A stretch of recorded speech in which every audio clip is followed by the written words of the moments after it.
Welcome to episode 9 of the Punk Rock Drummers podcast. How's it going, Christian? I'm doing well. How are you, Matthew? Man, I couldn't be better. We got a good one coming for you. For me? That sounded like a threat. For everybody. You got a good one coming for me? Okay. This is a weird way to get into things, but, whatever works. How did that Dave sound Raun. threatening? Yeah, Dave Raun, man. Lagwagon, RKL. Lagwagon, RKL. Some little me first in the gimmies for a while there. I'm trying to think other stuff too, right? What else did he do? Probably lots of other things. Yes, lots and lots of things. Really nice guy, great drummer. This was a big one for me, man. It was nice to ask some questions I've been wanting to know the answers to for quite some time. Yeah, and our my cousin Tanner Leeser joined us as well. So it got a little off the rails and kind of silly for a while, but Christian's always there to kind of rein us back in and keep us on topic. So yeah, I'm so glad he's here. It's bad when I'm the one that reins everyone in. We had a guest appearance from Little Joe. A little surprise drop-in phone call that you'll have to stay tuned to see who that is. And yeah, that was fun. Yeah, it'll be a good one. I'm so glad that happened. So stay tuned for that for sure. Excuse me. We're gonna have to turn that into a segment. That'll be a good one. Yeah. Yeah, dude. Any drummer news? Anything going on in the world? Oh, apparently, Josh Freese. You hear this guy? Yeah. I was kidding. What happened with that? I have not seen any explanation. I don't know anything other than he is gone. Yeah, but I mean, maybe he'll get back with the Vandals again. Yeah, that would be great. I don't know. It's funny. I shouldn't even brought it up because I don't want to say I don't care, but like, we got fucking Dave Raun on the show. Yeah. Let's not talk about Josh Freese. That's all I care about. Drummer news. I'm not very good, but I like playing. Same. Wait, did you say drumming nude? Because I can get down to tax right now, dog. I'm already halfway there. I'm already halfway there from the waist down. Yeah. But yeah, man. So we've got, Parkway Music, parkwaymusic.com for sponsoring me with this beautiful microphone. Yep. They hooked you right up. Yeah, dude. Sleeve washers. Put them on your drums, tune them nice. You know what I just realized today about my sleeve washers, Matt, is this is not scripted at all. I am not reading this from a piece of paper. No, I'm not. I was playing along to some more simple music, and usually when I do that, I tune my drums lower to kind of fill up more space. And these things, dude, are like literally on the last thread of the tension rod, and they're still holding, and they didn't detune. So that is another reason why I love them. Yeah, man. I have not used mine yet, but I plan to take all my heads off, replace them. It's time. It's been a few years. Do it. And I'm going to slap those on. I've got 2 bags of those sleeve washers from Rhino. Thank you, Rhino. And I want to thank Dan Cano. I think it's Cano. But I was in Florida last week, and I played a couple shows Down by Law, and he hooked me up with a drum kit. It was really nice. It was in tune. It sounded so good. He made sure I had everything. And he owns Clearwater Drum Rental. It's in Clearwater, Florida. So if you're in Florida, hit him up. Hit Dan up at Clearwater Drum Rental. They have an Instagram. No website yet. So at Clearwater Drum Rental. They were amazing. He's got like 1 million drums in his room. I couldn't believe it. So if you need anything, contact them and they will hook you up. So are you ready to do this thing? Ow. Yeah, dude, let's go. That looked like it hurt a little bit. No, I'm totally great. Cut the camera. All right, episode 9 with Mr. Dave Raun. Yeah, buddy.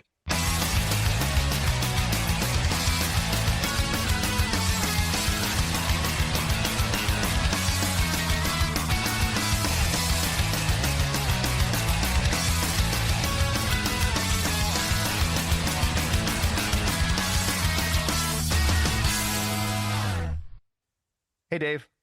We can't hear you. Hey, Nope. I can hear something. you guys hear me? Yeah. Awesome. How's it going? Look good. How are you? Tired. Yeah. Can you see all of us? I got all these. Oh, you can't see it. It's all blurry. Oh, what the But hell? I got these other turkeys. Here's Joe. Hey, you son of a. What's up, Joe? How's it going? About to do the interview for me. Yeah, so what do you guys do about drums? I brought drums. I got you right here. Yeah. Am I doing it It looks right to me. right? Fuck, it looks really cool. It's milky. No. It's real milky behind you. I know it is a little milky. Like it hurts Oh, my shit. eyes. It I makes don't know why. it kind of makes you look like you're wearing a bald cap. I am Oh, it too. does. I'll work on that. It really does. How was practice? It was pretty good. It was shaking off some rust, but we got through it. We got through it together. So it was Lagwagon practice. Yeah. But same difference. Yeah. Just missing couple guys. Yeah. We'd have a different practice. And then Nice. half the speed. Do you guys play a different set every time, or is it just kind of what you feel works the best? For Lagwagon? Yeah. Yeah, we're doing a set we're kind of going through some songs for the punk in the park, and then a bunch of other songs for Japan.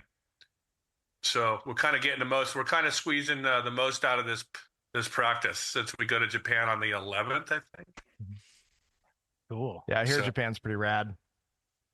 I love it. I love Japan. It's fucking super fun. Yeah. Hopefully I'll get there someday. We'll see. You will. You will. I'm trying to figure out change my background here. Sorry, I'm not super savvy, so I'll figure it out. Yeah, it's about like me. Yeah, Tanner and I were doing a lot of troubleshooting before we started, and I was having internet issues, and we like literally got them resolved like right now. So That's good. It came down to the wire pretty much. I'm like, Yo, where are you sending this? Because I'm not seeing any. I asked Joe. I'm like, I should be getting like an invite to this thing, right? I mean, Dude, I've done I don't know what's wrong a with couple me. of these, and I'm kind of know that much. I forgot to put the 70 in there, so It was Matt's That's- fault. it was my fault. Sorry about that. It usually is. Yo, can you guys hear? I have the humidifier running. Can you hear that? Or A little bit. yeah, I'm gonna turn it off quick. I don't hear anything. I've got Tanner set up in my studio. He's literally directly across from me. I can't hear shit because I'm deaf. So, Do you wear earplugs when you play? yeah, Okay. a little late for that, but yeah. See, I don't, and my left ear is really like sensitive, and my right ear Yeah. is dull because when I play, I tend to look to the left. I don't know if Yeah. you do that. I can't remember if you do that watching you, but my right ear is like getting the brunt of everything, and then my left ear Yeah. is like over here. So Yeah. if people clap near me, it's like I have to move. Well, yeah, your left ear would get for years because usually the drum monitor would be on your left. So yeah, for years it'd be a lot of that on your left side. So you would definitely lose hearing in that ear first. Yeah, for sure. Yeah, I don't have one when I practice, so I mean, I have like maybe like a little floor monitor, but nothing crazy. Yeah. So, but those cymbals, man, those cymbals, I guess that frequency just really, and maybe can't the handle that snare anymore. frequency, Yeah, snare for sure. because Tanner would I always can't complain handle about my The cymbals. high frequencies, it kills me. I can't. I got to put plugs in or something, and I wear in ears when I play, Mm, so I can't take all the shit anymore. It's weird because you'd think that I couldn't hear all that, and I probably can't. But there's something about it that fucking I just can't take it. yeah, for sure. Certainly don't want to hear a fucking snare drum without earplugs in it. Yeah. Fucking, Yeah, so this podcast is kind of, it's geared towards drummers, obviously, but I haven't heard anything kind of asking how the drummers write songs or from their perspective, how they approach a song. if they're told what to write, if they have free reign, all those kinds of things. Mhm. I've never really heard one like that. So I was like, I want to make one like that. And so that's the kind of questions, and maybe how you play a certain fill, or how you came up with that. That's what we focus on in this podcast. Cool. Yeah. Sounds fun. Yeah. We never get any credit, right? Nope. Nope. Yeah. We sit back. We sit down, and no one gives a shit. We If I write have anything to do songs. with it, you do.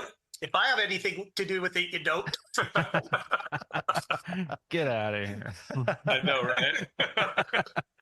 Yeah. So I probably move rooms. we can Stay get in there, Joe. we can get down to some hard questions. I think Christian's probably got some really good questions. He's always well prepared. No. Right, Christian? I don't know what you're talking about. Do we get into it right away? Or Hey. Well, hey, hold on. So I'm normally not on this podcast. I only was on this because you're my friend and I wanted to be in here during this chat. So normally it's them two, and that's Christian and Matt. And Matt's my cousin. Yeah. Yeah, I just wanted to give, realized that until Tanner said that. He's like, oh, my cousin Matt. I'm like, wait, he's your cousin? yeah. Oh shit. Yeah. Yeah. I mean, I used to steal his pacifier, Yep. and that was like a year ago. Used Still to. does. used to. Yeah, got fucking beer in it now. Meth. Meth. Just kidding. But yeah. So Tanner Leeser, for those who aren't watching on YouTube, that's who's joining Yeah, us because today. people aren't going to know who I am. I'm a bass player, and I've played with Matt for over 30 years. God damn. Yep. Mm-hmm. Tanner just keeps sending me this. Dude, even that's blurry in the background. That's Joe. That's little Joe right there. He's working out. I know. That was me earlier today when I was working out. It's over him at Everything Fitness or whatever. I couldn't stop. And then he pulls out his switchblades. That is, I know. it was funny because I was really just hoping Joe was seeing it, like me send it to you. Yeah, Joe's like a special He just special did. guest. You just did. Well, what's really funny though is that's actually the character for when Joe calls me. That's what shows up. You just Like showed that- everyone Joe's phone number. That's great. Oh, shit. That'll have to be blurred. Hey, I'll I'll edit text that you out. later, Joe. He's not super thrilled about it, but what are you gonna do? No, honestly, dude, what was the term we were saying? Milky? Yeah, the milkiness of the background. Don't worry, you got blurred it milky out. numbers, buddy. Yeah, Yeah, that's like Every time. yeah, we got to fix that. yeah, because he'll talk with his hand up and his hand is blurry. Oh shit! I'm It's like pretty he's sure in that's Back to not the Future disappearing. it's not a hand, is it? How do you do that? I think you go down So there's a button to. in there that says Milky. Dude, we're a bunch of old guys trying to figure out Zoom. This is basically exactly it. I think Just most some- people have tuned out already. Oh, like at this point, Oh man. future listeners. Let's find out. Let's get down to the nitty Let's do gritty. it. Yeah, I feel like Christian will probably have the best questions. you're still Well- milky. I know. You're a milky nighthawk. I'm not even trying anymore to figure that out. Good old Milky Dave. All right. So I want to talk about drums themselves for a minute. Yeah. And sort of how the setup has progressed over the years from like the first time around with RKL and then into Lagwagon and then back to RKL again. And then, sizes of drums. Let's start with the first RKL setup. Oh, Good. Well, kind of had. I think I had at the time. I had like two toms up top and a floor tom, and I think I had a double pedal. I was about to say that. It was an old Sonar kit a Sonar light kit that I'd had previous, and so that was a kit, and then slowly changed it to drop a tom, and got rid of the pedal. Well, I played the double pedal, but only because I was adding double kick parts, but not. It wasn't that I was cheating on the double, the beat thing, Yeah. the double. It was like just fill It was stuff. that I would use it for fills, and then I put Riches to Rags had some double kick shit. And then I'm doing workaround shit for that. Like I'm just using one pedal. So I'm sort of working around the parts that had that on the Riches Reich stuff. Mm. And now it's just basically it's been basically, one tom up, floor tom, a super simple kit for RKL. It's just, one tom, one floor. I'm playing like a 13, 18, and then a 26-inch, 26-14 kick. That's kind of my standard shit now is from 24 up to a 26, 14, and then 13, and then with Lagwagon it's like a 13, 16, 18, in little tiny Tom and fucking China over here, and then RKL the China goes over here, and it's just two cymbals, ride, China, just simple and whatever, When did you excuse me, is the 26 been a staple for a while now? Yeah, I've been playing 26 for some years now. Probably about six years, I think. And I got two kits. I bought a kit. I got another one actually right after a year or so after I got my main one, and then I bought another one with like a 14 rack and a 16 and 18, but the same 26, 14. And I was going to use that for the gimmies, and I did for like one Christmas show, and then that was that for that band, and then that kit kind of kicks it. I don't know what to do with it. I don't know if I'm going to ship it to Europe or if I'm going to sell it or what. But I'll give you my address. Just yeah, send it this way.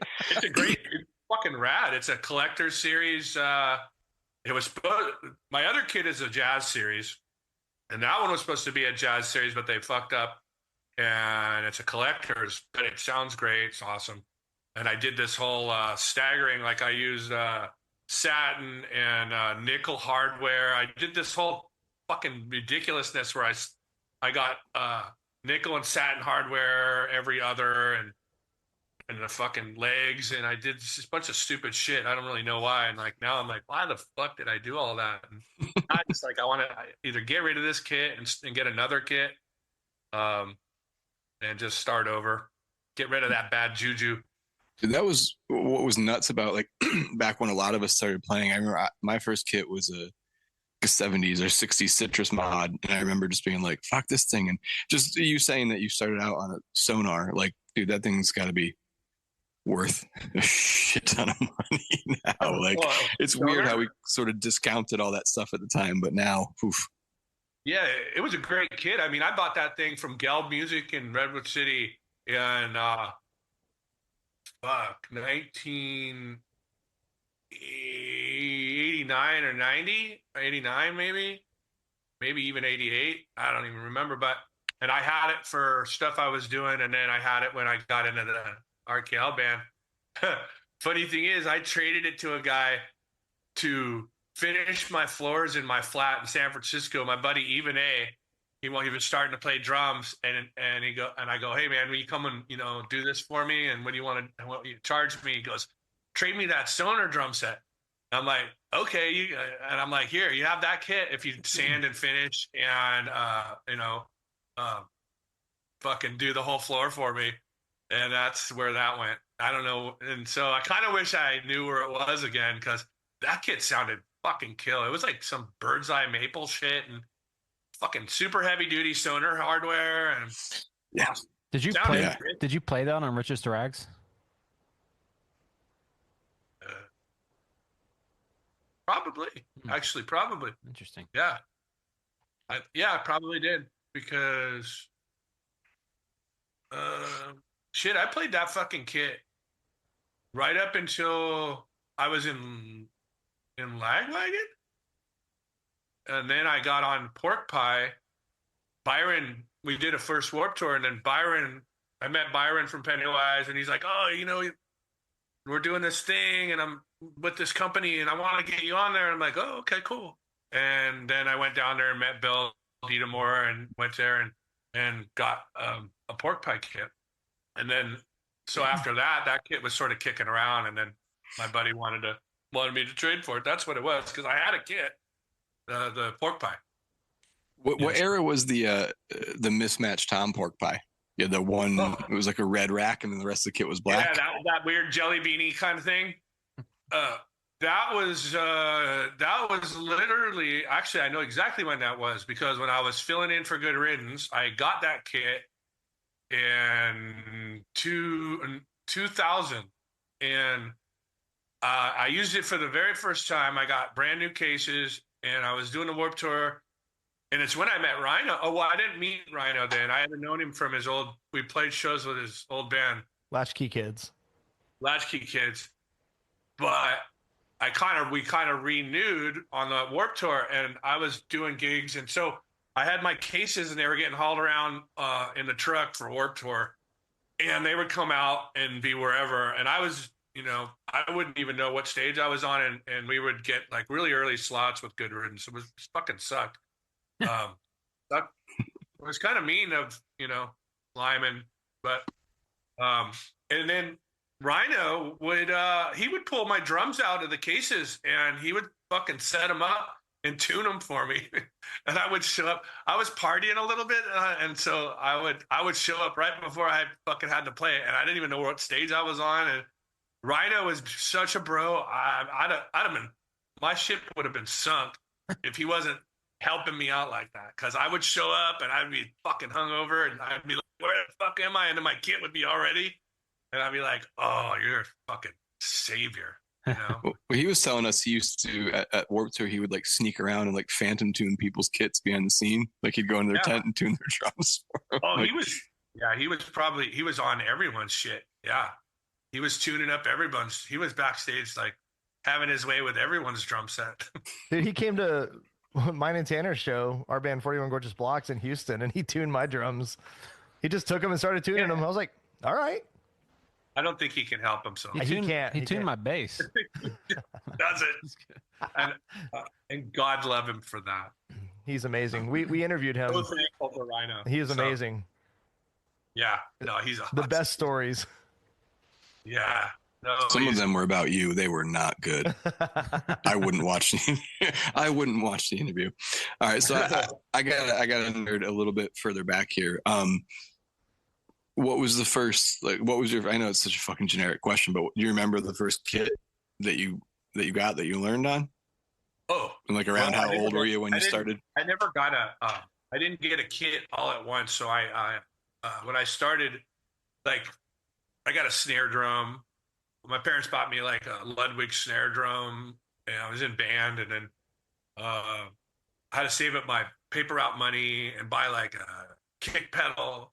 So then I would set up and I'd sit on like a thing with my pedal up against our couch.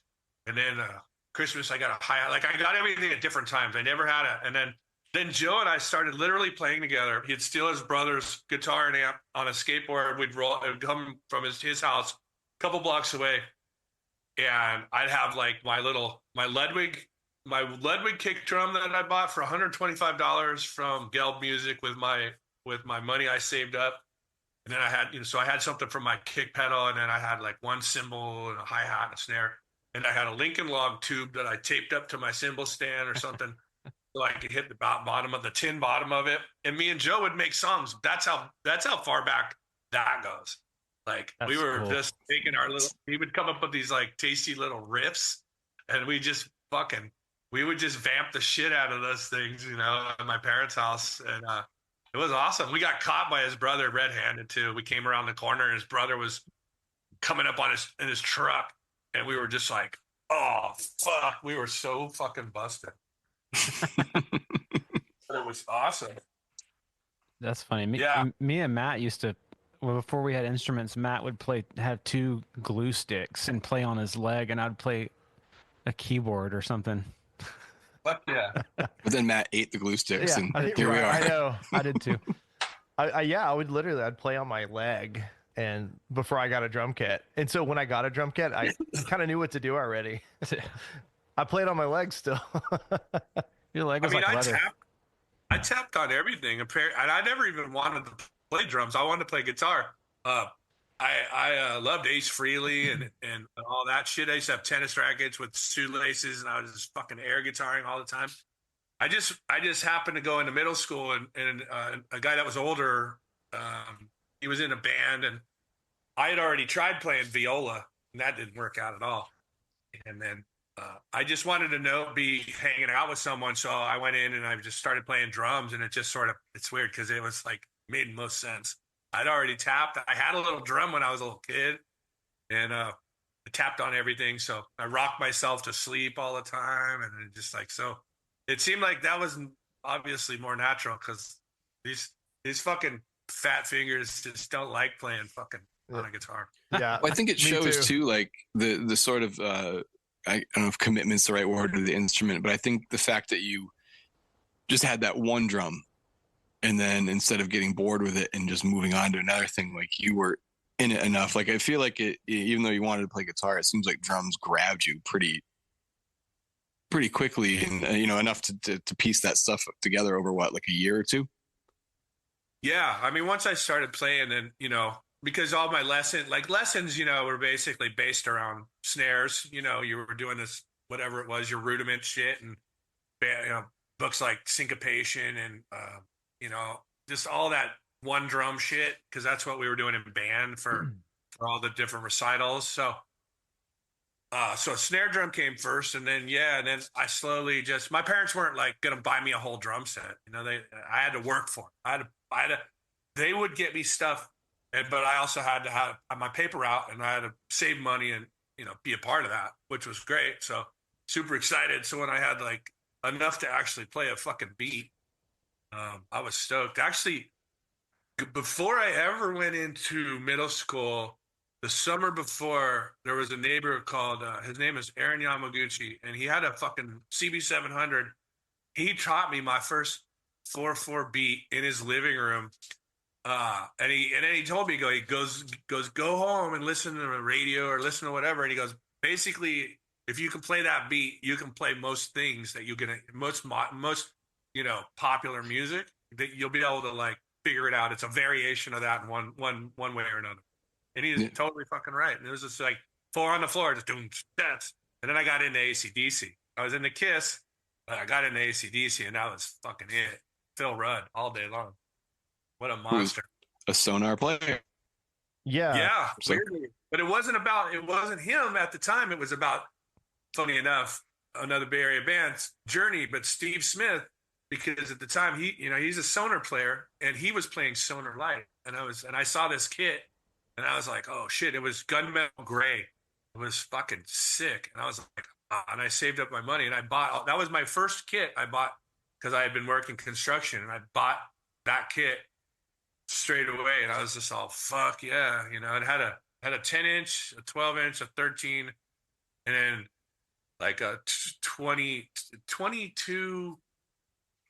Like they had weird sizes, like 22/17 instead of an 18, and then like a 14 and a 16. It was a big bunch of fucking drums. Those are so much fun because you can just pick whatever sizes you want, and like Absolutely. make the little yeah, kits mix out of and them. match.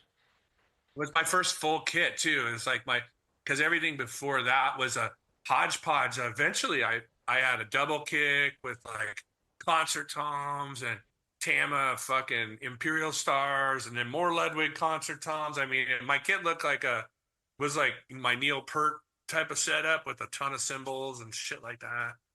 So yeah. I think it's really cool because I feel a little bit better now after hearing your story, because I do give drum lessons to kids, and that's what we play. We play that simple 4/4 beat, and I'm not really worried about rudiments and stuff. And looking at you, that was your story. You learned how to play that beat, and now look at you. And so I don't stress out about teaching them that stuff maybe quite yet. Learn to play that. That's what I tell them. You can play anything. Yeah. I mean, a good grip Sure. is important. Like fundamentals for sure. Like, and I went back. I took lessons with Dave Elitch to work on my posture and my stick grip, because I felt like I was getting older, and I couldn't really muscle it anymore. I wanted to like work smarter, not harder. So, and I think going into, I mean, I'm gonna be fucking Jesus. I'm gonna be 55 this year. I think I'm playing better than I ever have, and it's a lot more effortless. I didn't do everything I was supposed to for Dave, but I got something out. I definitely, I'm constantly working on the posture, and I'm always trying to make sure my grip is sort of happening. But it was a big deal, and it changed it. It made, I would tend to get tight in the forearms and the typical thing. And obviously, as you get older, you got to stretch even more.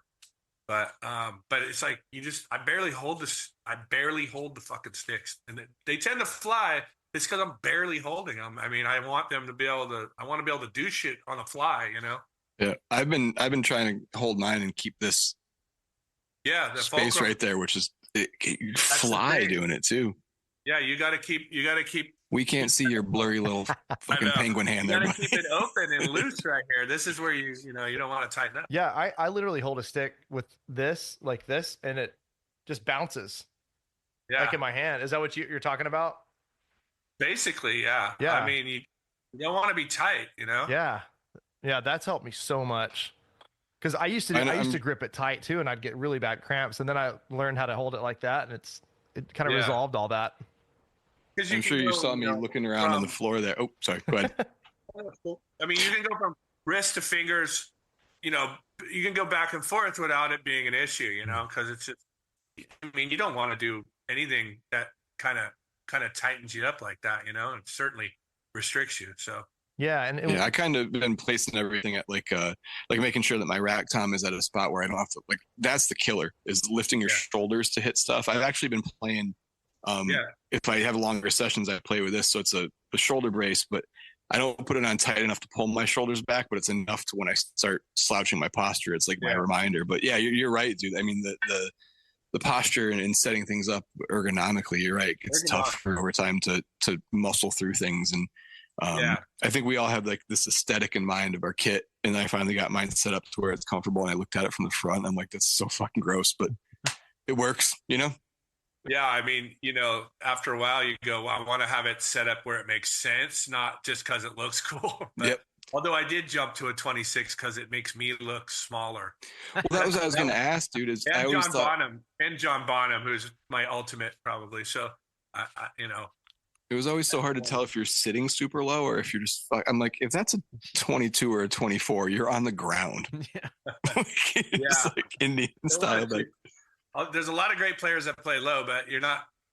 I mean, I just like to sit slightly higher than level, like 90 degrees knees kind of thing, like just a little bit more, and then the snare sort of at my belly button or something, But the posture's a work in progress all the fucking time because I always end up going forward or sort of slouching, because I'm kind of a fucked up back anyway. So I always got to stand myself straight, sort of just relax your shoulders, otherwise you end up tensing up too. So, you kind of got to always remind yourself, even in the gig, it's like, okay, kind of like, what am I doing? Oh, back. Because if I start fucking up hits and having missed hits, I'm probably out of where I should be. So my hands are not where they should be. And that's a pretty good sign. Like if you're doing something fucked up, you're like, well, you need to back the fuck up, stupid, What are your stretching rituals before a show? Is that what you stretch, or do you do like weights or anything like that? I mean, I usually like to stretch all the time throughout the day, just sort of this and with the sticks, turn them like this and do this business, and then just play on a pad nice and easy and kind of go through and just keep everything sort of loose. And but yeah, just like to stretch all the time because I kind of gotta, even if I'm cruising around, like I just sort of just try to kind of keep everything stretched out because it's going to get tight because I'm old. Yeah, but the kind of music you're playing is just so explosive and fast and intricate too at the same time. And it's like you're balancing all of that at once, and you have to be so loose to be able to do that. I mean, I've seen you play several times, and it just blows my mind how fast you can do those rolls and get around the kit, and then come back out of it back into halftime or something. You should see him play RKL. I've seen videos. I haven't seen him live. Do it.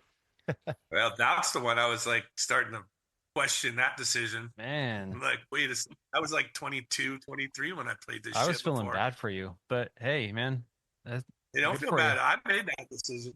Good for you anyway. I'm glad. I love playing It it. is so awesome. It's kind of cool to know I can still do it Yeah. at this stage because it's fun as fuck to play. And when it's on, it's on. I mean, when it starts to get fucking goofy, it's tough. Like the But shreds, like the Huh? shreds like the shreds videos. oh yeah, it can get a fucking nightmare. But try to hopefully not go that far. So, Yeah, those Shreds videos are awesome. Have you sent those to him before? I think I'm think sure you've we seen oh, them. I think we've talked they're about great. it. Yeah, I've Oh, always they're wanted to recreate one of those on drums, like learn it. I think I know the Kiss Shreds one pretty well by now, yeah. or the You know Santana one.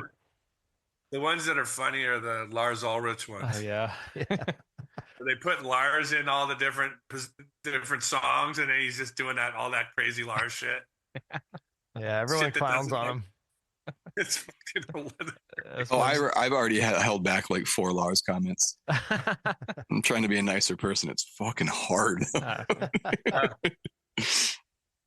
So if we're not straying too far too quickly, what's the from when you joined Lagwagon until now, how has the songwriting process changed? I mean, I'm assuming you guys are probably all spread out a little further than you used to be.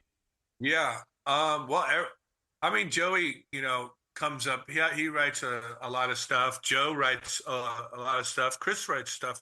So, I mean, when we decide that that's what we're doing, we might get some stuff from Caper that's his rough ideas or a little beyond rough, but and then we come together usually at my house because I usually have the place that we rehearse, and then we start banging it out, and everybody we start figuring out what we're doing and how it's going to come together, and over and over. And I got a studio, a Pro Tools, a whole situation, so we'll start demoing. We demoed everything at my house, whether it was here or in Fresno.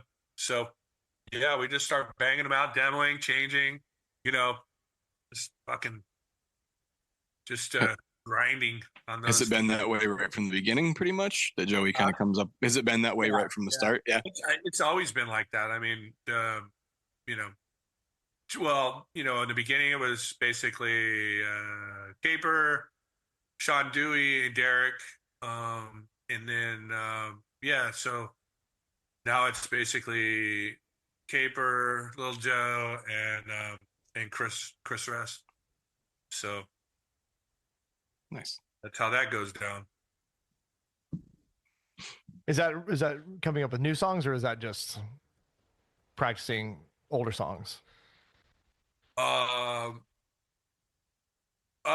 that's new songs. I mean, Okay. Like you'll demo them and stuff. Yeah. Yeah. Okay. yeah, I got you. We rehearse at my house, but old songs we just go through. Mm-hmm. Yeah. So I forgot the very beginning of remember. Christian's question. Got sidetracked. Dude, just real quick, I got a little cough in my when I mute my channel. You can't hear that, right? No. Okay, I just want to make sure I'm not leaning into the microphone and coughing even louder than I was before. So, anyways, I've always been interested in that little tom you have up to the left. Do you only play that in Lagwagon, or is that an RKL thing too? It's just Lagwagon. Okay. It really just came in for fun. I just wanted to have have that option for fills. And then some of it ended up on the Railer album, I think. But I think I'd already been throwing it in for fills live. Not that anything had that. I just kind of do it to have fun back there. So, and then I moved the China over there because it had been over here and I was over that, and I wanted to move it over here, and so, and then so it kind of makes me do things differently, Yeah. That's kind of why I did that. Is that like a concert tom? Is there a bottom head on it? I can't remember. No, it's just a concert. It's Okay. just like a 8-inch concert tom. I thought I heard it on Double Platinum on a song, that One Thing to Live. I think you do a fill. Well, you do a couple fills. I think you use that. no, actually, so yeah, in the beginning of Lagwagon, I did have 2 toms up, and I also what's in that is there's a tuned up a 12 or 13-inch snare drum I use as a timbali. So I do this roll and it's over here and I got to go. So I kind of do this whole thing. And that came about because while we were doing that album, I was watching, I had this video cassette when Neil Peart decided to change his hand grip to traditional. He did the Eddie Gruber style or whatever it was. So while I was in Motor Studio, I was watching that video. I was getting all into this fucking and then I'm just all about Neil Peart too. And so when we had some songs, I mixed in some crazy fills that would have been like kind of a sort of my version of a Rush fill. And so that had that, and I had two toms actually up, and then a floor tom. So it was a pretty good fill, But I had to get over here, then over here, then over here. So it was kind of weird doing it. Yeah, it kind of cut through. There's a lot of low end on that album, and it really kind of brightened up the drums, I thought. Yeah, Whenever that was that a would weird. pop in. That was a weird production. Yeah, double platinum. Yeah, it's Yeah. kind of dark and kind Yeah. of thick, and A lot of fuzz faces. Yeah. Everyone was in fuzz faces at that time. yeah, It's a little milky. Jimmy's albums too. the drums seem a little like more compressed, I think, than later albums. They're more bright later. They have more breathing room. But that's what I was saying, that if that's what you did, or you said that timbali, when you used it, it kind of brightened up those fills. Yeah, and that's the kind of the point, is like you get something like something that cuts. Mhm. It's kind of fun, obviously, if you listen to music that's got a high tom that's all the high to low thing, and it's kind of cool. So it's just for shits and giggles, really, most of the time. And then I mix it in live, whether anyone likes it or not. It's all over the fucking place. I can't help myself. Well, dude, I just went and teched in the studio for a buddy of mine who plays in like a hardcore band, local Spirit Killer, and the bass player plays a lot of chords, and he's fucking phenomenal. He's started young, like, playing jazz and stuff, but I heavily encouraged him. He actually went out and bought a 10-inch and a 14, because I'm like, dude, like, you're playing these crazy fills, you're starting them on the snare, and then they just disappear because the bass is taking up so much low end. I think that's like something that a lot of people don't utilize, is either higher tuning or smaller drums. Like, they really they cut through the mix quite a bit, and that wasn't until later for me when listening to Stuart Copeland talk about that. Fuck yeah, tuning stuff up. Another one. I love Stuart Copeland, and yeah, his toms were fucking cranked. His snare was cranked, his toms were cranked, but it cuts. Still fun. That's actually, I know I point this out every other episode, but that's his signature, the drum head. Stuart? Yeah. It's fucking killer. And then I got my Rototoms back there, which essentially are just a shelf. Yeah. I really got to get those back out. But my first the double bass kit, I had concert toms and Rototoms, and it was fucking stupid. It was so insane. It's just funny how you early on, like, you start with so much more than you need, and then you kind of just figure out what needs to go. And most of us end up with 4 drums, or maybe that second floor tom that just is another thing to hold shit that you're not playing, Yeah, you start doing gigs and you realize, fuck all this shit. Yeah, because most gigs you're in a little corner. Playing a 4-piece. Yeah. Playing a 4-piece kit. Yeah. And if you don't have help, if you don't have a drum tech or anything like that, you have to deal with it. No. Dude, that longest running band that I was in, being a drummer, but I was a singer. Like, I feel like our drummer was super lucky because I couldn't just let him suffer through it alone. So I always help him carry his shit out. But before we get off too far, double platinum, I'm glad you brought that up. Dude, that kick fill on Choke, I always thought it was such an interesting decision to not. I mean, you could have done a million things right there, but just those pop, pop, pop, pop, pop, pop. That was the kick, yeah? Yeah, that was a kick. That was actually me. That song already existed. That was a Derek thing. I didn't come up with that. That was from there. And I think you can hear that in the box set or later. Yeah, I have the vinyl that had the demo versions on it. Yeah, that was Derek. I'm pretty sure that was Derek just at that break. It's all so yeah, I didn't have anything. I just copied it basically. Single foot? Yeah. Nice. That's But so that's hard what's to crazy replicate. too, is even back then, like the idea of going that quick with 1 foot was kind of nuts. Like it wasn't as common as you hear it Right. now. No, and there was a lot of copying. So like like in Sick and like a lot of Jawbreaker was kind of a big influence, and it wasn't that they were doing a fast single kick, but a lot of stuff on like Haas was influenced from some Jawbreaker stuff, and like Sick, like da da da da da da da da, like the thing where you kind of go on the crash and you sort of do the da da da da da da da da da da da da. We do that later on some other albums too, but it's just like single kick kind of do do do do do do do do, um, and it just became sort of a thing. It was like a Jawbreaker thing, just that kind of fucking bashing it out. Well, it's cool that you heard it and it sounded good to you and you just kept it Oh, the way it was. it was cool because it was so weird. It was like everything stopped except the kick. It's kind of cool. It's different. Yeah, Different. yeah, those are really hard to do because I see people do those a lot playing flat-footed, maybe playing like jazz or maybe some like fusion or something. But like when you're really digging in and playing like punk rock, like loud punk rock, and do you play on your toes? Yeah. I'm Yeah. heel out. And I don't know if that makes it harder because you're like having to dig in and do those, versus playing Yeah. lightly and doing it flat-footed. I can't do it that fast. I mean, eventually you just have to be light. You just got to be lighter on it. Yeah. I mean, not lighter on it, but it just eventually happens. I Mhm. mean, obviously, you do enough of something, you just get a little faster or a little whatever. So it certainly didn't start that way. Well, pedals have come a long way themselves too. The kick pedals. What are you playing now for kick? DW 9000s from 5000s, but 9000s fucking awesome. I love it. I just bought one on Thursday. You what? I just bought a 9000 on Thursday. Oh yeah, Dude, fucking that thing's great. beefy.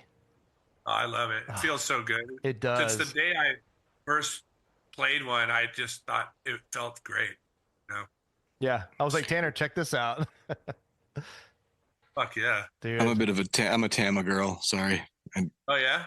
Yeah, I picked up a Dynasync not too long ago, so it's like a direct drive, but it still has like a bit more of a chain feel to it. I just like the longboard, so like I'll do that that fill in choke, like doing heel toe on it, which is, I mean, the footboard in this thing's probably like over a foot, which is nice. You can get some cool leverage on it, but no, I'm not trying to talk you out. I know you probably got to deal with DW, so. But I'm just saying, no one is going to see behind your kit if you were to try something. So. I've been playing DW pedals for like 40 fucking years. Well, I think a lot of people stick with it, right? Like played them since since they're tiny little single chain, and I got one forever ago, and I loved it. And I mean, it was a Roger pedal before that, and I went through a ton of pedals, Pearls, Tamas, and once I played DW, I mean, DW hardware, I mean, I was endorsed by DW, just the hardware and pedals before I got, the drumming thing with them. Thanks to Brooks Wackerman, who fucking helped me get in the door on that one too. What a bro. Yeah. Yeah. I have a question for you since I'm a bass player, so I like to hear bass drum. So what are your influences on the fast double kick? Who are you influenced by with that fast double kick beat? I mean, Bomber would have been the only one because he was basically the originator of it. What Smelly took and perfected. Yeah, that's how I feel too. But Smelly only perfected one portion of, like, Bomber. Bomber doesn't even really do that as much. He's got so much other shit, but that fast thing is what Smelly grabbed, and no effects, because obviously Mike's a big fan of the band. but he took in fucking like his foot's like a sample. Yeah, totally. Smelly, no one's got a foot like Smelly. Yeah. It's fucking it's And insane. also, the way I see it too is so that beat, in my opinion, was around a while, but I think the first time it was ever like really polished was like on those like No Effects, like Smelly polished it with he had a good production behind it, like on Punk and Drub, like it was like the first real good production with that beat, and it just like changed stuff. Yeah, and Derek with Lagwagon. Oh, so Derek, good. Derek was a huge Bomber RKL fan. You know, like he was a big, you know, one of the part of that whole because he's from Santa Barbara as well. Yeah. So You can you know, tell for Bomber sure. was kind of the jam. So, but yes, Smelly perfected it. No one is as good at that as Smelly. It was just perfect. Yeah. Yeah. It's funny to hear how like how often that has come up a couple times now, where like most of us were more inspired by other drummers that were within a few years of us than they were by like, you know, these big huge stars. Like past a certain age, you're going to spend more time in your own little bubble of a scene, or you know, beyond that if you're touring and stuff like that. And like talking to actually Johnny Cruz from Limp said he was sitting side stage watching you guys play and ended up kind of like, you know, not stealing fills from you, but you know, being influenced by some of your fills and kind of taking them and applying to his kit too. Johnny, fuck, dude. I love Johnny. That was a minute ago. Yeah, Johnny became he's like a good buddy of the show, man. We talk to Johnny like every week now. He's good Yeah, too. he texted us, or he texted me earlier today, and he's like, you know, he's trying to get Limp back together, but he was like, yeah, like you guys are such a huge inspiration for getting the band back together, because when we interviewed him, we talked about it, and I think a light bulb went off. So yeah, be sick. We're secretly trying to get Limp back together. Limp was fucking rad, and Johnny's a great drummer. We all toured together a bunch. We played. I mean, we saw each other all the time, and then we did some pretty good tours together. I think with No Use, us and No Use, and Limp, and you know, so fuck yeah, those were some fucking times right there. I've got a VHS tape of you guys playing with Limp in '97. In where was that, Tanner? Was that Austin? I think so. I've got it digitized. I can send it to Tanner. He can send it to you. Oh yeah, it's probably emos. Yeah, that's what it was. Emos. It was emos. Emos. Yeah. Yeah. Well, I wanted to. So we were talking about kick drum technique, and I noticed you kind of have your own style. Like it's not like Smelly style. It's kind of like I don't really know how to explain it. It's kind of a mix of Smelly and then maybe some other things. Yeah, I mean, I'm definitely not as consistent. It's hard, isn't it? But I don't try to be. I don't try. Well, because our stuff moves around a lot more. Like their stuff is basically like you get on it and then you just do that. Mm. You know, you get on that horse and then you just ride. Where I mean, I came from kind of rock drumming and all kinds of and I like to kind of, you know, explore the space a little bit. It has a different personality, I feel. And so yeah, we'll do but then there'll be whatever. So I'm by far not the most solid motherfucker with that beat. But I just like to get around and do some other shit, and you know. Yeah, you seem to me a little more like up top kind of guy, like very, you know. Probably definitely more up top. Yeah. Than down below. But dude, your kick is so strong though. Yeah. But I get a little loosey goosey, definitely here and there. So. That's a real tough beat to stay consistent. Like especially if you're playing that beat for a long time. I know Lagwagon has a lot. Like you'll go to like a halftime in a lot of the songs, or like a breakdown, and then you'll go back to that beat, and so you get a little break. Yeah. Not so much RKL though. I fucking lose my mind.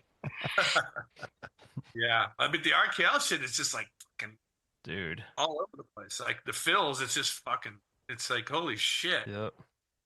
Well, after hearing that, I don't know if my next question is. I think I might kind of know the answer already. But was it? If you don't mind me asking, man, was it I don't know how to word it properly. I don't want to seem like I'm like coming in after Derek left Lagwagon. Was there anything? I mean, that dude was fucking wild. Like, was there anything that you were like, what the hell just happened? Or, I mean, you obviously are fully capable. I didn't know if there's anything like that you had trouble figuring out or. Oh, Jesus. Yeah, I mean, it took me years to figure a bunch of shit out. Like, it took me playing songs.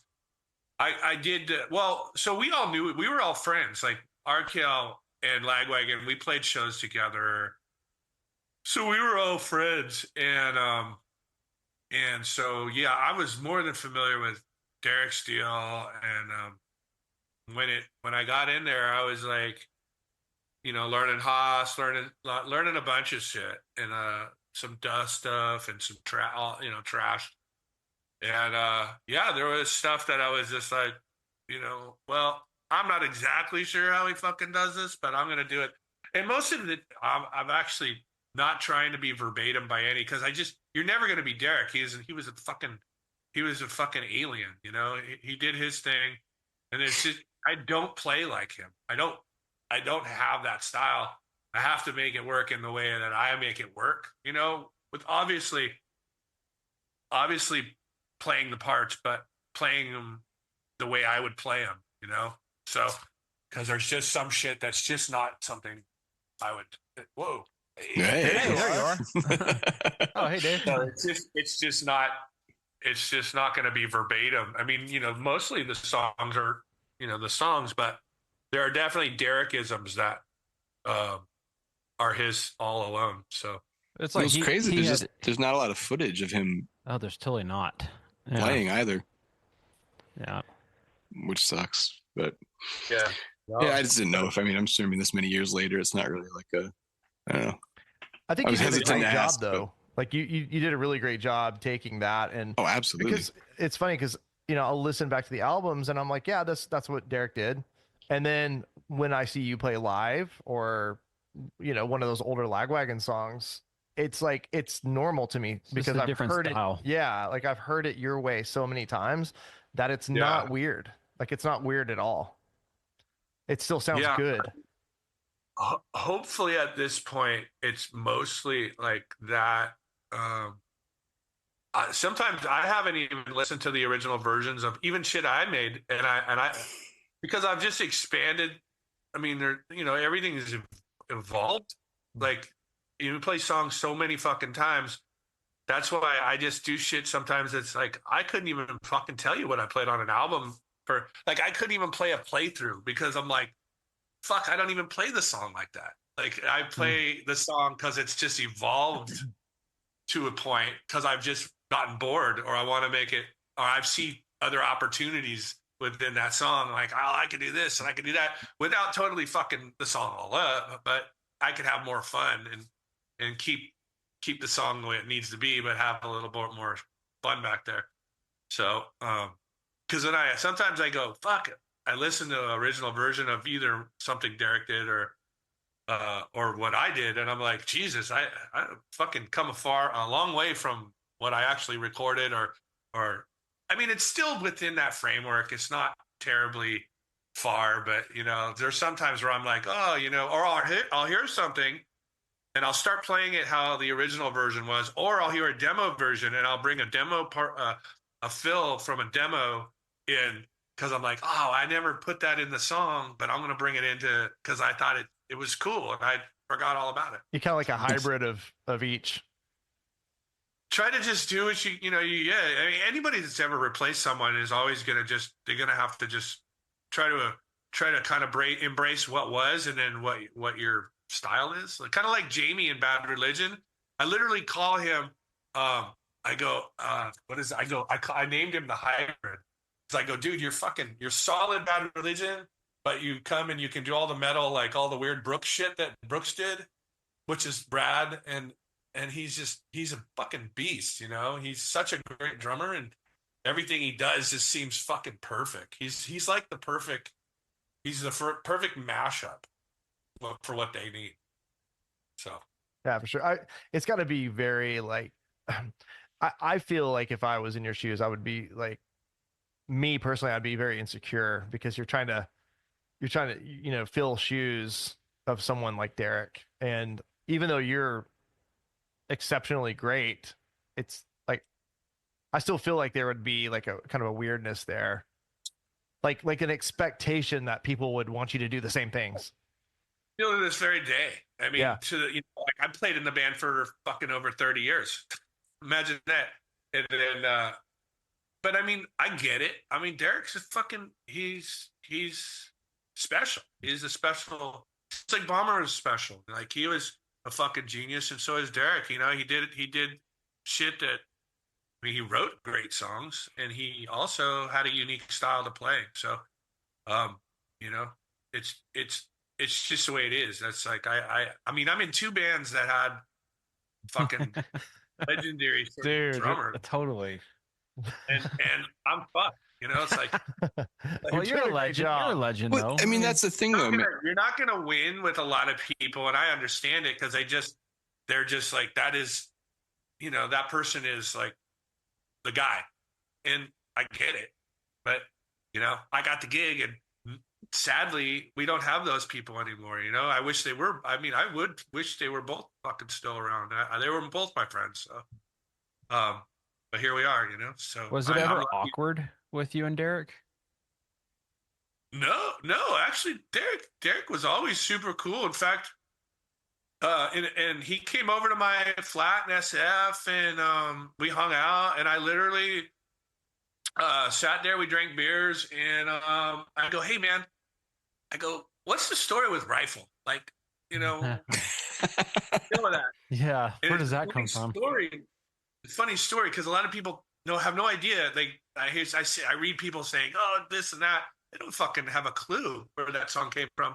It was basically him taking La Villa Stringato from Rush, that rhythm pattern, and he turned it into like a big band thing.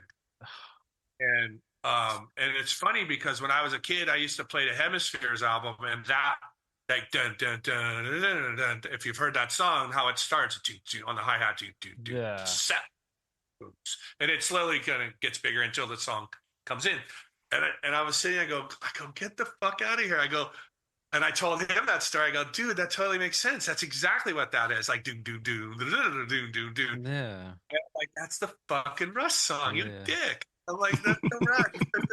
You took this song, and I was super familiar with it because I practiced it as a kid so much to get that. And Derek, he wrote that song. So. Oh, that's awesome. So it all came together for you at that moment. Yeah, It all made sense. Derek was always rad. He was rad. I mean, he was. If I ever had a question for about like that or whatever, he was always down for. He is a full drum geek. He was always down to fucking trip out on drums. That's sick. Interesting. Huh. Yeah, that rifle intro is insanely difficult. Yeah. Yeah, Move the Car was always a weird one too. I still haven't really. See, I'm stubborn with Rifle and Move the Car. I refuse to watch videos. I just have to figure it out on my own. And here we are, 30 fucking years later. I still can't do it. So maybe it's time to lose the pride. Move the Car is a weird one because it has this this double pattern between the hi hat and the kicks and the snare. And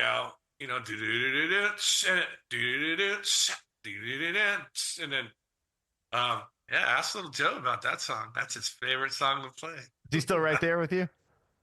He is. I'm sensing some sarcasm. Jezzer, huh? I assume you've seen the Riley Martin prank calls, right?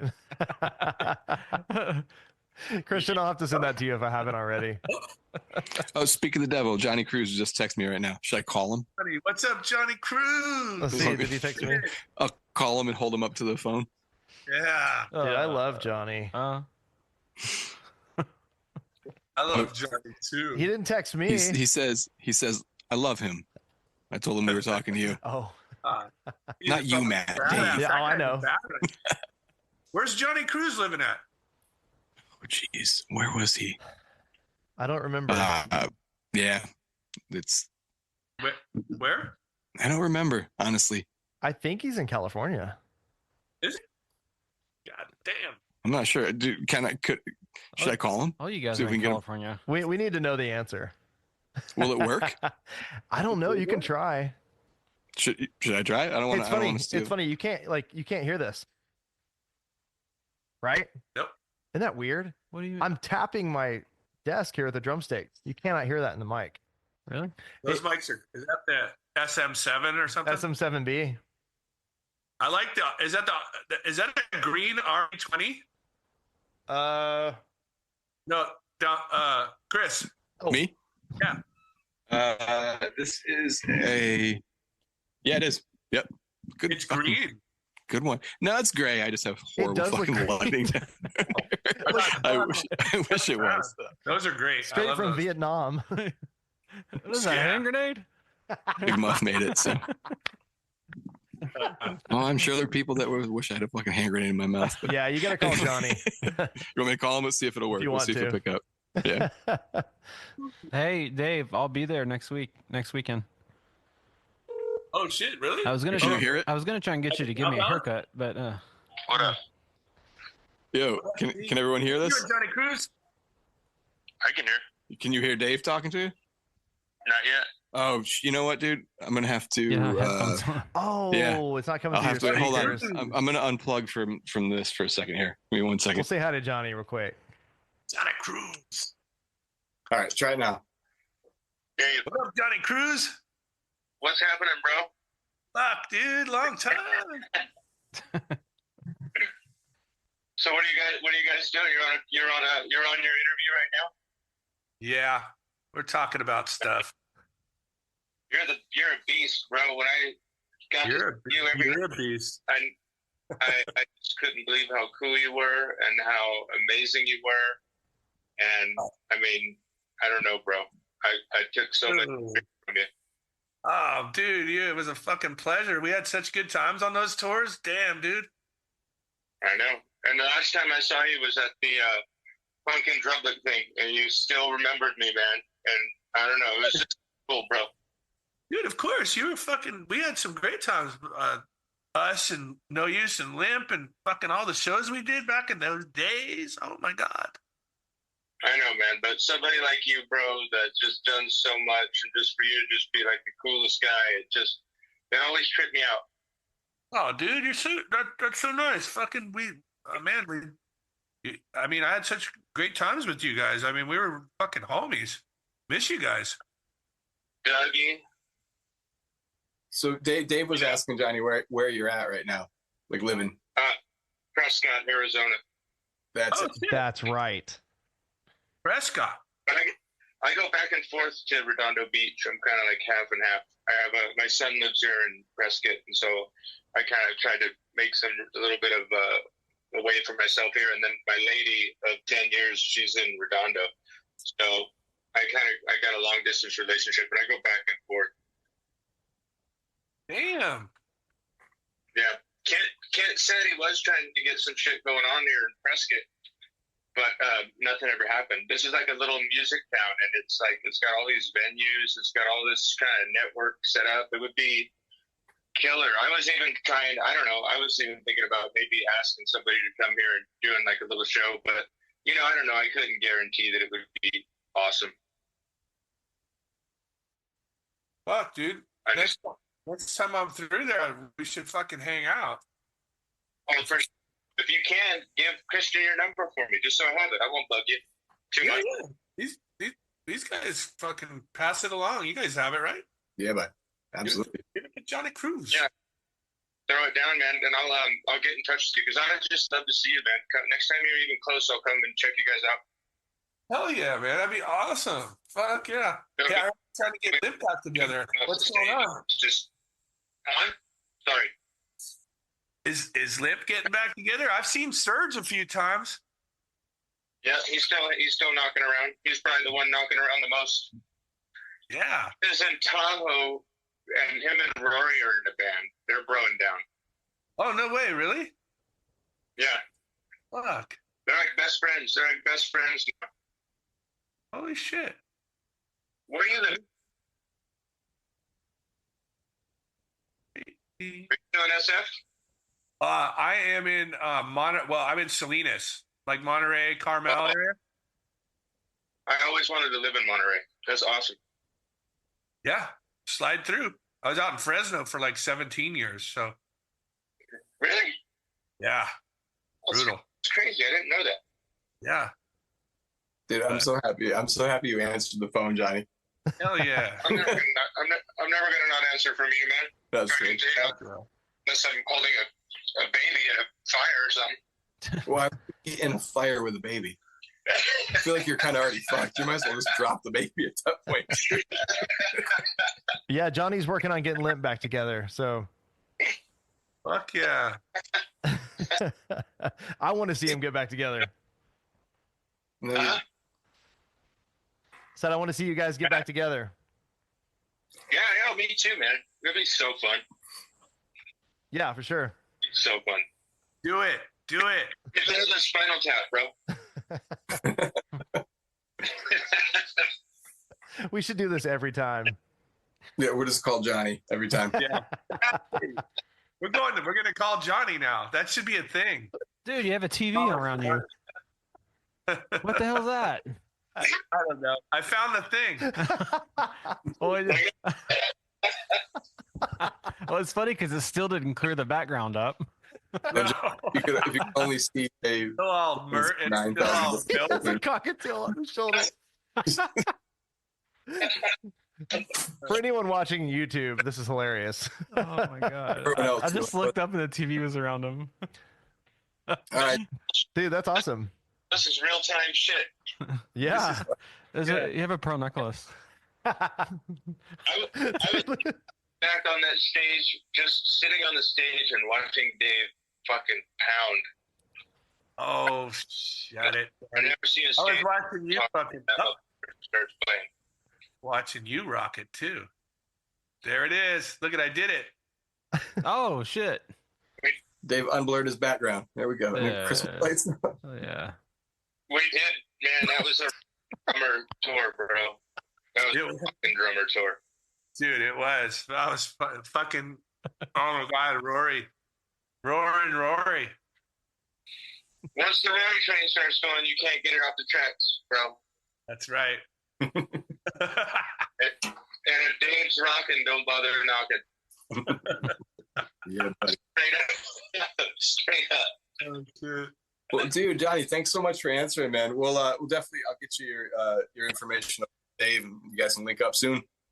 Yeah, man. Thanks for calling. That was absolutely amazing. Fuck yeah, dude. Later, Dave. We'll talk. Later, Johnny. Bye, Johnny. Later, Christian. Later, See you bud. guys. Bye, Hey, we're gonna go to Johnny now. That should definitely be a thing now. Hey, we're gonna call Johnny Cruz. Yeah. Dude, your screen He's our said. bro. Your screen said, "Huh." How'd you do that? Did you do that? Huh? Your screen said, "Huh." Question mark. I should just not do all this. That's Did hilarious. you guys hear him? Okay. Yeah. Yeah, he came through real clear. Nice. I guess I gotta That go. was wild. Yeah, he's great too. I like the TV. I think that's cool. You like that? Okay, Yeah. I'll stick. That's funny. For any of you listening and not watching, Dave's changing his borders on his screen. Dude, that's awesome. If you were in propaganda, you'd probably have different things to say about these borders. Oh. Oh. Anyway, so we talked a lot about Derek.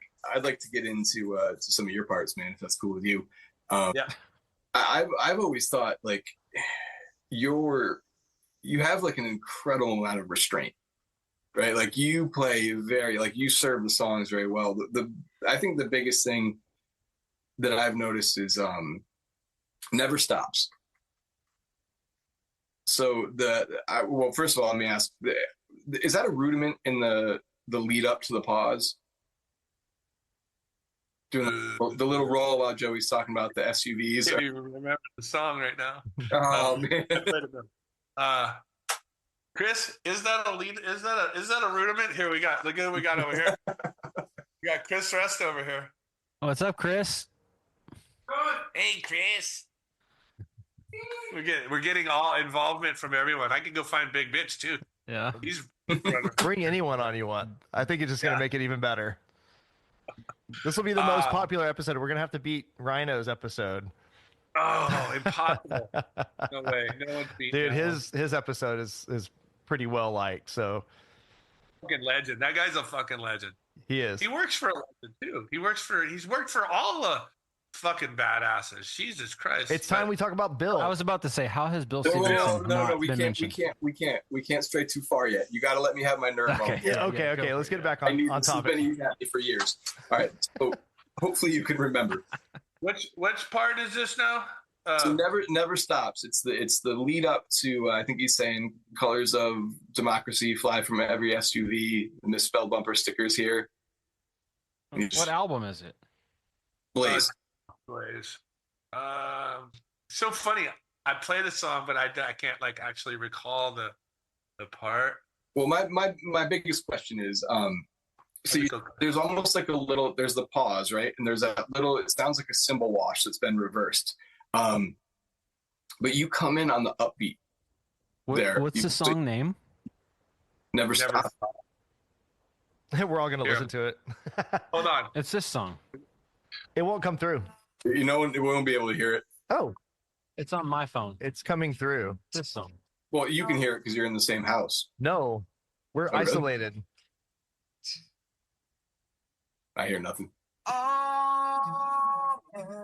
Can you hear that? It's Dave? coming through my headphones. Oh, let me listen to it. Yeah, dude, this is gonna keep chopping it up. I don't think it's coming through, Tanner. It's not working. Tanner, it's coming through because we're on the same headset. Y'all can't hear that? They can't hear it. Nope. Wait, which part is it again? How's that different than We could probably cue it up. We could edit it in. There's the pause, and you do it's like a little cymbal wash, right? And it almost sounds like it's reversed. And then when you come in on a rim click instead of the downbeat. And it's weird how I guess the question is, how the fuck did you figure out that the song was going to turn itself back around to where you were on the downbeat again? Like there's your compliment. Is that that's some Stuart Copeland shit right there, coming in an upbeat.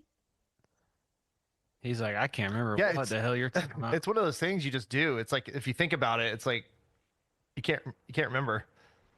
I think that's so weird that he couldn't hear. You can hear me talk, but you couldn't hear my phone play. I No, wish I knew what part it was. It was probably an accident. that's the You're like, coolest it's shit. wrong. That's what's funny is when Matt and I started doing this, we made a list of drummers that we wanted to talk to, and I was like, we got to get Dave because I need to know, was that intentional or was it just an error that fucking stuck around? I love hearing this shit, man. Is it in the middle of the song? Is it before? Is it like It's when he comes back in real soft. They say the party never near stops. the end? Yeah, it's probably around the 250 mark, somewhere in there. I barely hear it coming through. That's cool. Did you hear that? No. It'll cut in and out. Yeah, Zoom doesn't want us sharing any music Zoom does here. not like Is music. that what it's doing? Yeah, it won't let you. I was like, how can it hear me talk but not hear my phone making a noise? It will not Oh, let music come through. That's interesting. I Wow. planned it. I planned it all. I figured it all out. I mean, we go back and forth, so it probably was somewhat planned because the thing goes back and forth, kind of like the fast, the mid pace, the this, that, and the other. So, and to be quite honest, actually, this album we really did rehearse a shit ton, and Jesse and I figured out a lot of stuff, just bass and drums. We spent a lot of time just he and I together figuring stuff out on this album. So actually, it probably was figured out because we did actually really, really work kind of on the parts a lot on this album. So, yeah. So I actually, it was probably figured out because we went over this fucking album a shit ton, probably more than most actually. So yeah, That's I had a such lot of trial and error, but ended up landing on what I wanted to do. So I think I was probably the most prepared, I have to say. right. Well, I don't know, man. It's just funny how like I think everyone's going to hear something and sort of latch onto a different part. And I always thought that was cool too. Like if the three of us were all given the drumless track, like there's no way all three of us would do the same thing, you know. And it's so cool how you can pull inspirations from different way. And I think it was that interview that we did with Dave Mello where he's like half of what you come up with is trying to steal shit from other people, but not being good enough to do it and just kind of accidentally making your own version of it. And it's like, ooh, man, like, yeah, cool. Well, thanks, dude. I can sleep now, Dave. Kinda. That was kind of a vague answer, but it was planned. He said it was planned. I said it was. Have this, Tanner. I came up with everything, Tanner. It was all by design, baby. He wrote the entire album, lyrics, guitar, bass. Yeah. I thought he glitched out after you asked that question. He was like, listening to it, right? I think he was listening to the song. Fuck, I can't even recall the song. I mean, it's funny if we play it. Yeah, I can play it, but if I have to think about it, I'm like. Well, I'll tell you what, man. I'm gonna see you guys in a couple months at Stoked. Uh-huh. You got Stoked. Was I not? New Jersey? Yeah. Keenan's my homie, dude. I love that guy. That's gonna be great. I love my homies, the Souls, and I love fucking playing Asbury. It's such a good time. So you're gonna have to play that live, and we'll stand side stage and just stare. Okay, we'll play it live. Don't fuck this. Well, remind me, because I'll make sure that it's in the set list. Then you can go that part, and then I probably don't do that anymore. Yeah, exactly. That's what I was gonna say. That part, I probably play it differently now. And you're like, you're gonna do the kick fill from Choke in its place just to fuck with me. Right? Well, so, dude, I guess we'll go. Like, how did that? You guys have known each other for a long time, yeah? Huh? The bands have all known each other for a long time. Yeah. Cool. Uh-huh. Well, I don't know. I mean, I know that the was that like I think the Warped Tour used to bring a lot of bands together. Is that how you got those dudes, or? Yeah, I mean the early Warped Tours, like the '96 one, the '97. Fuck, we played with the Deftones and fucking Eminem, Kid Rock. I wasn't on the Skid tour Mark. with either of those, but we did do shows with. I did hang out with Kid Rock before he was a complete tool. He was actually, his name's Bob. He was like super cool, fucking really nice guy. I don't know what the fuck happened to that guy, but that's a bummer. So but I heard a story real quick about Kid Rock that Fletcher, when he was on the Warped Tour, Fletcher went up on stage and like flipped his shit over and like pulled his chain off in the middle of the show and like just walked back off stage. Yeah, I wasn't there, but I heard that. That's what I heard Like, too. what are you gonna do to Fletcher? I know. He's I a have no giant. reason to doubt that story. That sounds very Fletcher. Stefan told me that actually. Oh, did he? Mm-hmm. Wow. Man, I was curious about something. Well, first of all, cymbals. What cymbal brand do you play, and how often do you break them? Because you hit hard. You hit so hard. I play Sabian. Okay. And I try to lighten up a bit, but yeah, I mean, depending on the tour, I mean, I'll definitely go through a few cymbals. Yeah. I just actually got a brand new shipment that came that hopefully will take care of me for a while. Yeah. This fucker's expensive. that face. God, But I broke a used to play- cymbal the other day, but I've had it for like 15 years. As, Hitting it hard enough. Zildjian A custom. Man, I think I think over time you just kind of learn to realize that you don't have the money to replace them. No, or you just learn to you hit a hit little. the cymbals where you're supposed to hit the cymbals, and I don't. Just passion. You're fucking stupid. But cool, we'll take your money. Have you ever put a mallet, like a bass drum, like kicked it so hard that you went through the head? Oh yeah. Okay, I was wondering that for I sure.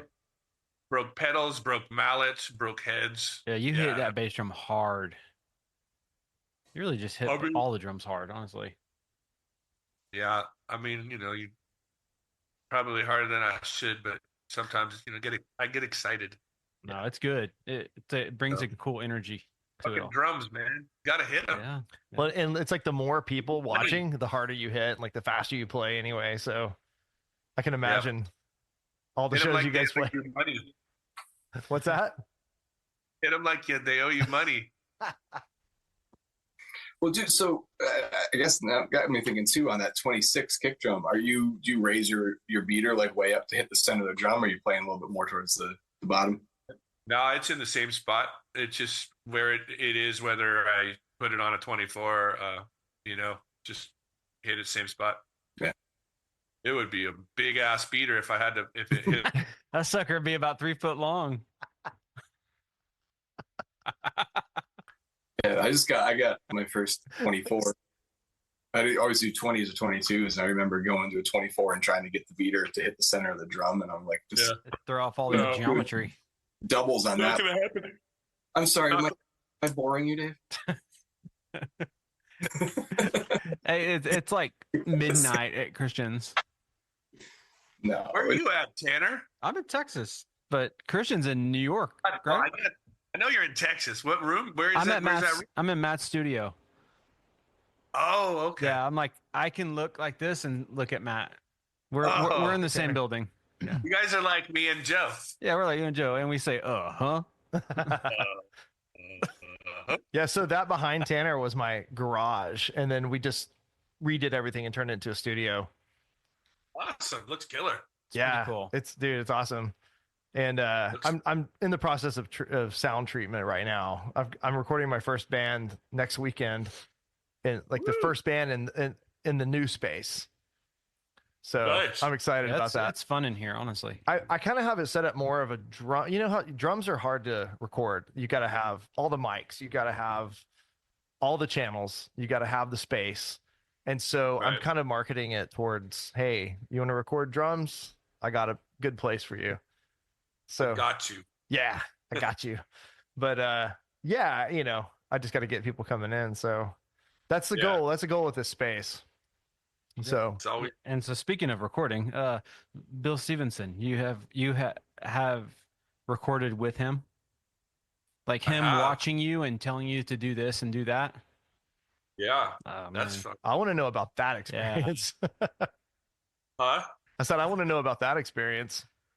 Oh, it's great. Bill's so funny. I mean, you guys know Bill. He's fucking hilarious. He's like, you track something and you finish, and then he looks at you and he goes, he's all, oh, he's just all, how'd you feel about that, Phil? Did you like that, Phil? Like, well, I thought I did until you basically made me feel like it's shitty. So I guess I'm gonna track this motherfucker again. Yeah. He's like, okay, yeah, try it again. Okay, That's funny. dick. It's like indirectly saying he didn't like it. Hey, you want to know what was really actually more intimidating than that is when we first met those guys back in like '97, we toured and we had always like direct support for us, and then we had like Rich Like Me, where I met Abe, and then probably Armchair Martian was on there with John Snodgrass, and so we had a fucking one of the best tours, I think. But I mean, dude, I had to follow Bill Stevenson every night. Like, Oh yeah.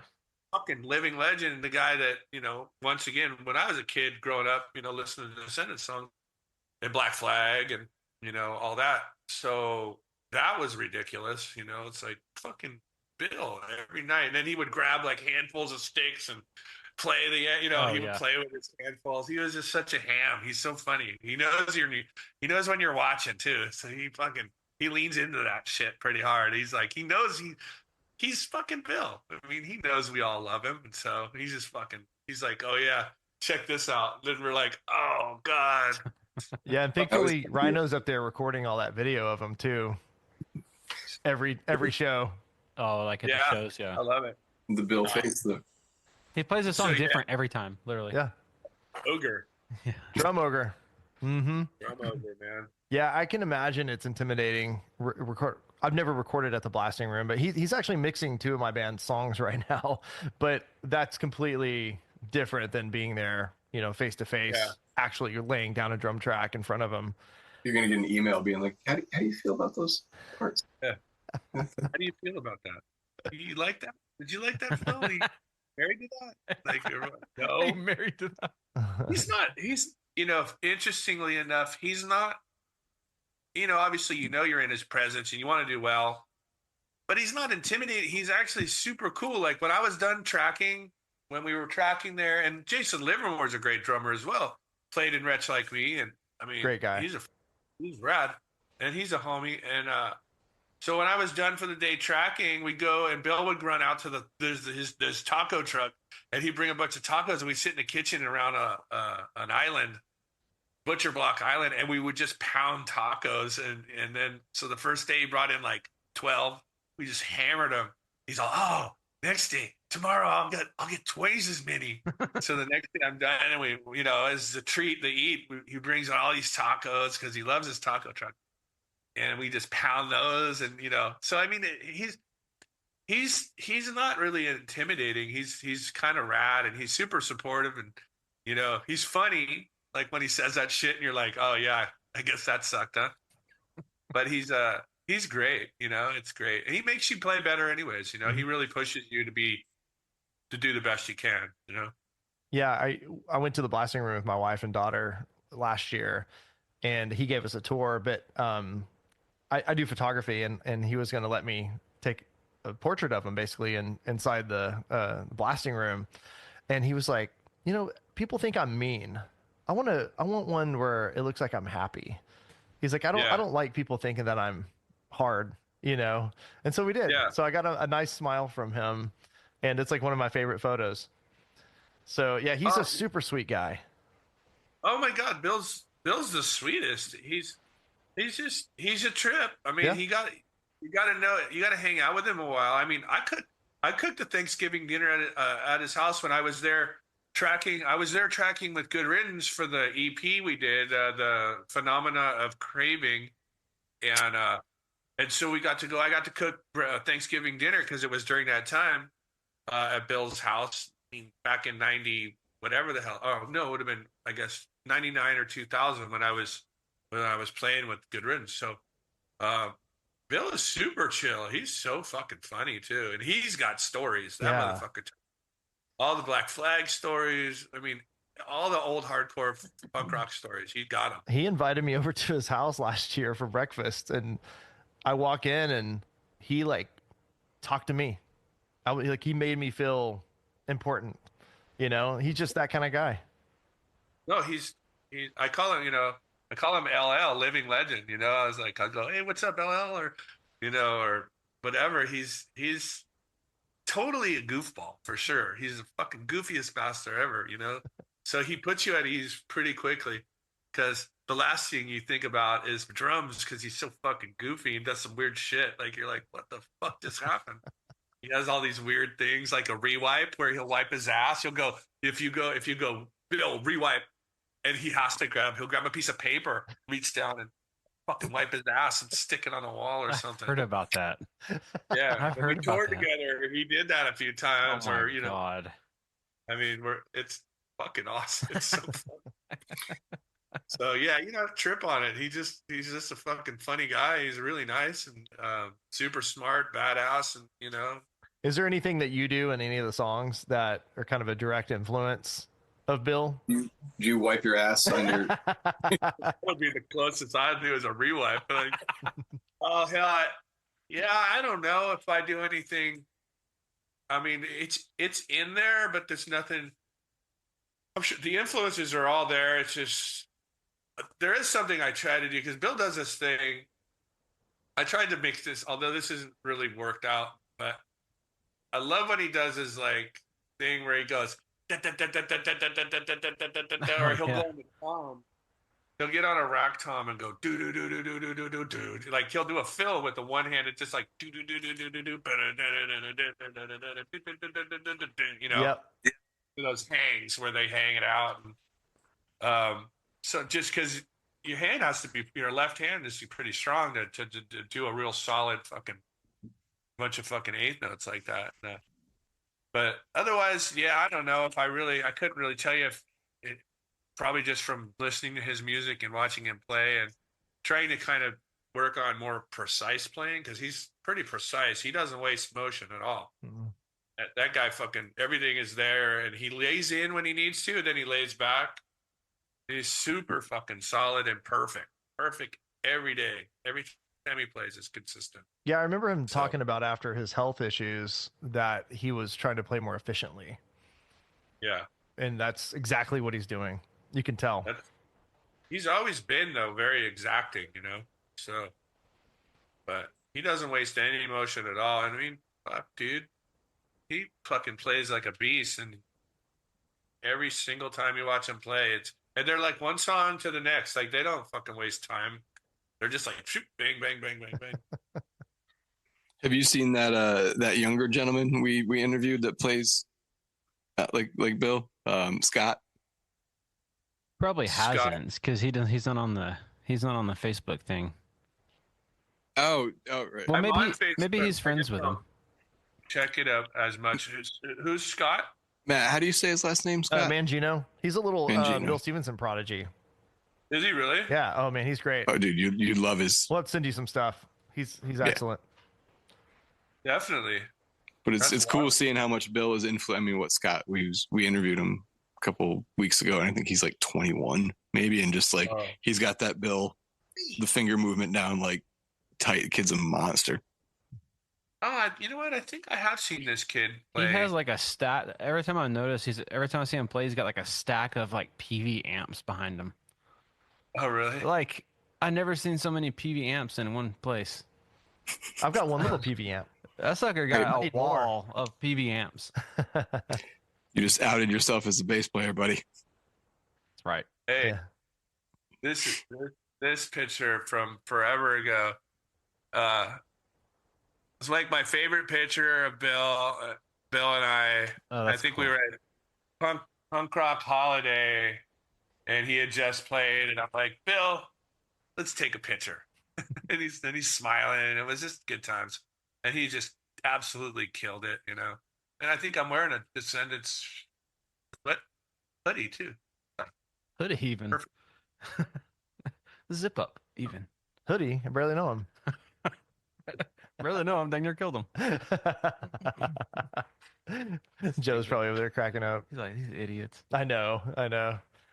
Oh. Well, Christian, do you have any other questions? Of course I do, but I'm not going to punish Dave too much more. Yeah. Just know this: I'm going to get you in person, motherfucker. I'm going to see you in a for couple. sure. Hey, he likes steak and eggs. So, Steak and eggs, You know. dude. You've been to Asbury. There's a million places. I don't. What a Frank's. Frank's. Frank's is where I go when I'm in Asbury. I'll just cruise over. Steinkoff will pick me up, and then we'll go there and we'll go eat. Hell I'll yeah, dude. go get a tour tat over at Keeneland's over in what do you call it? Fucking over at Anchor and whatever Anchor's away. Yeah, bud. Alright, I usually work those things. Maybe I'll get you. Is it Neptune? He's in Neptune. Is it? That's Bradley. Bradley Beach. I mean, dude, they're all so like you can walk from Brian. So it's like, yeah, you can walk from Brian's to Stoked to Stone Pony. It takes like 20 minutes. Right. So it's pretty close. But yeah, dude, we that's what I do for a living. So I actually met Brian through tattooing, but I usually work those events at the tattoo shop like the day or two before. So that'd be fun, man. Fuck yeah, that'd be awesome. I'll get you. Yeah. I mean, Brian did my Black Flag bars and a bunch of other shit. Every time I just get something, I'll go over there, and so I'll have breakfast with Pete, and then I'll have tattoo with Keeneland. Nice, dude. I don't know if I can show you some of Brian's work that I came up with. We got Milo Threat, Like pulls his dick Oh, out. nice. and then there's the Circle Germs, Yeah. and then next time we're gonna get Gorilla Misfits. So we'll do the Gorilla Biscuits with the Devil Lock. I ran out of room, so I just started mashing bands together. Look at this. I got this. Wait, I'm fucking up. For Asbury Lanes, I got this little jam with the balls thing and the skull. Hell yeah, We're about to close down. So dude. I love that place, man. I'm probably about 2.5 hours from Asbury in upstate New York. So we used to go there a lot as kids, and I still love it, man. oh hell yeah. I mean, It's so killer during the summer too. Like when you roll up and then just fucking everything's open and you just cruise down the boardwalk and fucking it's good times. Yeah, buddy. Well, we'll tattoo you and get some food. Hell yeah, I love it. Fuck yeah, My dude. favorite things. Dude, Tanner. Thanks for having me, homies. Yeah, Tanner, thanks for the hookup, man. Yeah, this was fun as fuck. Hey, thank you, Dave. Seriously. Tanner tells me you're, Very well. you know, because I talk to Joe every day, you know, and Tanner and Tanner's like, Dave's just like Joe, you know. I don't So know I'm if like, that's an insult or not, but as far as the goofiness factor, yeah. Yeah. Easy going. hey, Chris, Yeah, dude, definitely made this easy. So. you want to do your little your ending ritual? Oh Hey, Joe. yes, yeah. So we usually end on I'll have my kids give me questions. Uh-huh. So there's 7, 11, and 13. So the 13-year-old usually has things that are a little bit more specific. But we'll start with the 7-year-old who wants to know have you did you get a wagon that doesn't lag yet, or is it still? Yeah. I mean, depends, but yeah. Yeah, We've got a little faster wagon these days. Nice, that's nice. a great question. All right. Oh, my middle sorry, she wants to know if you've ever farted on stage before, which I'm sure all of us have, Have I right? ever farted on stage? Yeah. Fucking shit my pants on stage. Next question. Dude, this is great though, because I'll be able to play them these things in like 20 years, and they're gonna be like, "What the Oh my god. yes?" But Yeah. my oldest is actually like she's a fan.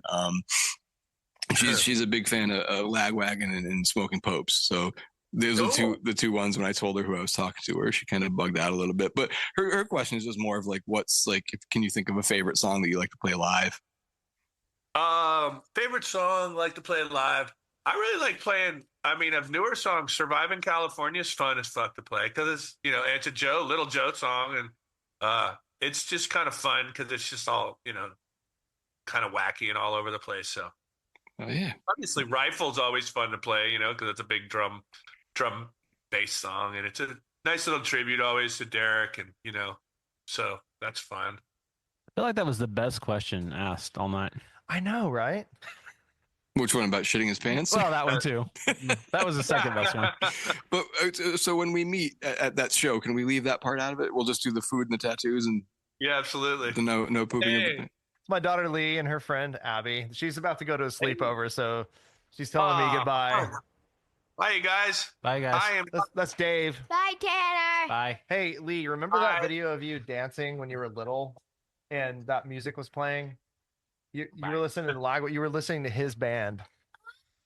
Ah, Yeah, it's so cute. She's like headbanging, and she's like Too many people. that's one. awesome. There's too many people. Yeah, getting all crazy. Yeah, Fun. Lagwagon. He's a drummer of Lagwagon. Have And fun with the sleepover. she's like, "Man, I'm gone." She's all Almost done peace. here. Can I say hi? Bye, guys. Y'all have fun at your sleepover. Oh, everyone loves Tanner. Oh, everyone loves Tanner. Dude. He's a nice. Tanner. I wish I could come through and give you a hug too, Tanner. I wish you could too. Everybody loves Tanner. It's insane. Oh, thank you, Matt. You're Yeah. like the Raymond of the family, right? Everyone loves. Yeah. And the sitcom's coming soon. Except for Anyways. Dave, except for Dave doesn't because he used a different drum head last tour. So Oh, shit. Well, I'm using the 26, so you're gonna have to make me another one on a 26. hey, there's a show less than a week away. Like Oh, hey, shit. it's like So you're gonna- it's about so time. you're gonna fly over with. Yeah. You're gonna fly over with I- another drum. I just feel like that's know what, always how it man? happens. No one saved my fucking butt like you, boy. That's for sure. Fucking custom head for the very first round of fucking shows we ever did when Remo completely fucking failed me, dude. That's awesome. In fact, that the 24 I played in practice that set up in my that kick drum is what I just played for rehearsal because that 24 sounds killer, and it's set up in my in the studio. Is So all that that's- paint staying on there on those all those heads? is what? Is the paint staying on there? Yeah. I always wondered, like if that stuff would, Like the vibration would like make it would chip knock off. it off there or But something. Tanner, do you paint them already like with tension on them? Yeah. Good. I like put something on, like, no, I'm sorry. No, I don't. No. I paint them off the drum. Yeah. Well, I guess the reso head, you're not going to tighten it as much. Yeah. There it yeah. is. That's sick. Oh yeah. Hey, show the other motherfucker. ones. Do you have the other ones too? I haven't seen those in too long. There's the one I'm gonna get rid of. And then that's the tom from the kit that I play regular. It's kind of I got it mixed up. I don't know. I'm blowing this thing. I can't really aim. Man, you gotta put you never put on the gold leaf one. You know what's funny? That's my favorite. Which one? Which one? I think I'm most proud of that one. The one that says Dave and it's gold. No, not that one. The one that Ooh, says that's a Dave. good one. Okay, Tanner, check this out. That is the one. I got to put a hole in it, but I actually have it right here, and I was going to put it on for the gig coming up. Oh, This one? Yeah. Yes. Oh, dude, Yeah. I love it. Shit. I got to put a hole in it, and I have it set aside with another RKL head. Nice. That one's a little better. Because I'm gonna change them out. Oh, nice. But in between, Yeah. But dude, that's awesome. That's the one. That's the one I want to use. I actually looked at it. It was on the wall. I'm like, you know what? I need to fucking play that thing. I did that for you 4 or 5 that was years the first ago. one. Yeah, maybe That's the 5 years first one ago. you did. Yeah. So I'm gonna put a hole in it, and I'm gonna rock it. Yes. Oh, that's great news. So yeah, funny you should say that. So funny you should try to make me feel guilty. Yeah, exactly. Tanner is a phenomenal Yeah. artist, and so is Christian, man. Like so talented, both of them. It's insane. Well, thank you. Well, thank you, sir. It's cool. I just made that head. It's cool. Yeah. Don't have to play it or nothing.